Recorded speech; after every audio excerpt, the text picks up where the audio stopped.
ये सूक्ष्म जीवाणुओं का महासागर है।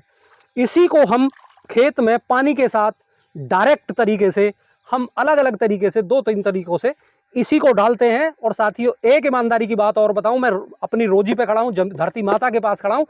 ये भी मैं चैलेंज के साथ वो कहना चाहता हूं कि हम इसमें कोई भी कीट नियंत्रक का भी स्प्रे नहीं हुआ है। ये भी मैं आपको साफ बता रहा हूं। नमस्कार किसान भाइयों, एक बार फिर से स्वागत है आपका यूट्यूब चैनल विक्कीज फैक्ट में।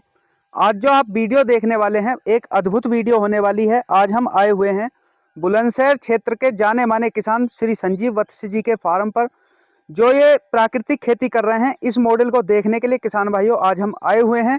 इसकी संपूर्ण जानकारी हम संजीव जी से ही लेते हैं, क्या इन्होंने प्रयोग किया है। और किसान भाइयों, आज हम आपको एक चीज और दिखाने वाले हैं कि प्राकृतिक खेती वर्सेज जो हम कीटनाशक खेती कर रहे हैं, इसमें क्या अंतर है और कौन सी इसमें बेहतर है। नमस्कार, मैं संजीव कुमार निसुरखा बुलंदशहर उत्तर प्रदेश से पिछले 12 सालों से सुभाष पालेकर कृषि करता हूं। और आज मैं सुभाष पालेकर कृषि या प्राकृतिक खेती का, सुभाष पालेकर प्राकृतिक खेती का एक जीता जागता चमत्कार आपको दिखाने वाला हूं। साथियों, आज किसान 38 जो वैरायटी यूपी में क्या बहुत बड़े क्षेत्र में लगी हुई है, और किसान ये कहता है कि जिसने माला माल कर दिया। लेकिन ये भी एक कड़वी सच्चाई है कि जिसने जो जहर बनाने वाली कंपनियां हैं उनको भी माला माल किया है। मैं जीता जागता आपको उदाहरण दिखाता हूं। ये मेरा खेत है और मैं ये आपको दिखाना चाहूंगा कि ये मेरी एक फेंसिंग है, यानी ये मेरा खेत का एक बॉर्डर है। और इस बॉर्डर के दूसरी तरफ मेरे पड़ोसी किसान, इसके बीच में 4 फीट की नाली भी है, उसके पड़ोसी किसान का गन्ना है और 38 ही है। और खास बात यह है कि ये पेड़ी ही है दूसरी साल के लिए, एक बार पौधा काट ली है, पेड़ी है। और ये आप देख रहे हैं कि इसमें जो आजकल बोल रहे हैं अपनी भाषा में पोका बोइंग या कंसुआ, जिससे गन्ने की ग्रोथ रुकती है। और 38 के लिए ये सबसे मतलब प्रिय बीमारी है 38 की, जिससे जो जहर बनाने वाली कंपनियां हैं वो बड़ी मालामाल हो गई हैं। भले ये मैं मानता हूं कि किसान मालदार हुआ, लेकिन कंपनियां भी मालामाल हुई हैं। लेकिन आज किसान बेहाल है कि कैसे बचा जाए। तो मैं आज ये सुभाष पालेकर कृषि या सुभाष पालेकर प्राकृतिक कृषि का चमत्कार मैं दिखाना चाहूंगा। साथियों, मेंढे के परली पार मेरे खेत में ये 38 के ही हमने दो खूड़ लगाए हैं। और ये भी साथियों दूसरी साल की पेड़ी है, और ये भी 38 है। और सेम आप देख सकते हैं। मैं चाहूंगा कैमरामैन से कि हर पौधे को जो देखने वाले हैं उनको अवगत कराए कि इसमें कितने % मतलब पोका बोइंग या टॉप बॉलर लगा है। तो ये मैं आपको बताना चाहूंगा कि ये सुभाष पालेकर प्राकृतिक कृषि का चमत्कार से कम नहीं है। साथियों, एक चीज और मैं दिखाना चाहूंगा, हम गन्ने को पानी नहीं देते। ये भी एक आपको समझना पड़ेगा, क्योंकि ये जो केमिकल वाले लोग हैं जो खेती करते हैं केमिकल की, वो सारा खेती मतलब उसमें संगम बना देते हैं। लेकिन हमने ये बेड बनाया हुआ है, इसके बगल में नाली में पानी देते हैं। और मैं ये आपको दिखाना चाहूंगा, आप इधर से थोड़ा सा दिखाएं।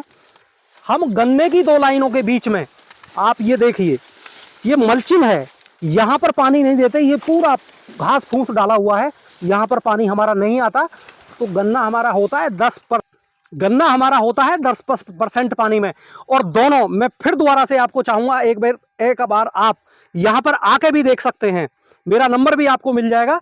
ये 38 और ये भी 38, और बीच में है मेढा, और दोनों में कंपैरिजन। अब आप ये सोचिए, जो जहर आप बीमारी, गन्ने की बीमारी को भगाने के लिए लगा रहे हैं, और आप अपनी मेहनत के पैसे दे रहे हैं, क्या उस दवाई से आपका पोका बोइंग या टॉप बॉलर गया है? बिल्कुल भी नहीं गया है। और हमने पिछले 12 साल से कुछ नहीं लगाया अपनी जमीन में। और 2 साल का ये गन्ना है हमारा 38, और 2 साल का ही वो है। आप दोनों का कंपैरिजन यहाँ आकर कर सकते हैं। मेरा दावा है कि इसमें बीमारियां नहीं है। लोग कहते हैं 38 में दवाई लगती है, बिना दवाई के भी बिल्कुल सफल चलता है। सफल करने की जरूरत है। धन्यवाद। तो साथियों, अभी जो मैं बात बता रहा था, तो आप अब ये जानना चाहेंगे कि हम करते क्या हैं, हम लगाते क्या हैं खेत में। नंबर 1 तो पिछले 12 वर्ष से हमने एक भी पैसे का बाजार से खरीद के कुछ खेत में लगाया नहीं। सिर्फ एक चीज है हमारे पास, देसी गाय, और देसी गाय के गोबर और गोमूत्र से तैयार जीवामृत। और इस जीवामृत में मैं बताना चाहूंगा, ये 500 लीटर का मेरा ड्रम है, और 500 लीटर के ड्रम में हम डालते हैं देसी गाय के ताज़ा गोबर 20 किलो, और गोमूत्र 20 लीटर, 2 किलो गुड़, और 2 किलो चने का दलहन का आटा, और 2 मुट्ठी मिट्टी केमिकल फ्री। और बाकी इसमें डाल दिया हमने लगभग पूरा पानी, यानी पूरा 500 लीटर का टैंक हमने ये और भरने के बाद सुबह शाम हमें ये घड़ी की दिशा, जिस तरफ घड़ी की सुई चलती है यानी पॉजिटिव। अब साथियों आप ये कहेंगे कि इधर क्यों नहीं, जब हम इधर घुमाते हैं तो इसमें जो सूक्ष्म जीवाणु बनते हैं उसको ऑक्सीजन मिलती है, प्राणवायु मिलती है, इसलिए ये पॉजिटिव दिशा में ही घुमाना है, उल्टी दिशा में नहीं घुमाना। ये 3 से 4 दिन में तैयार है और आज आप देखना चाहेंगे, मैं चाहूँगा कि आप नज़दीक से आकर के दिखाएं।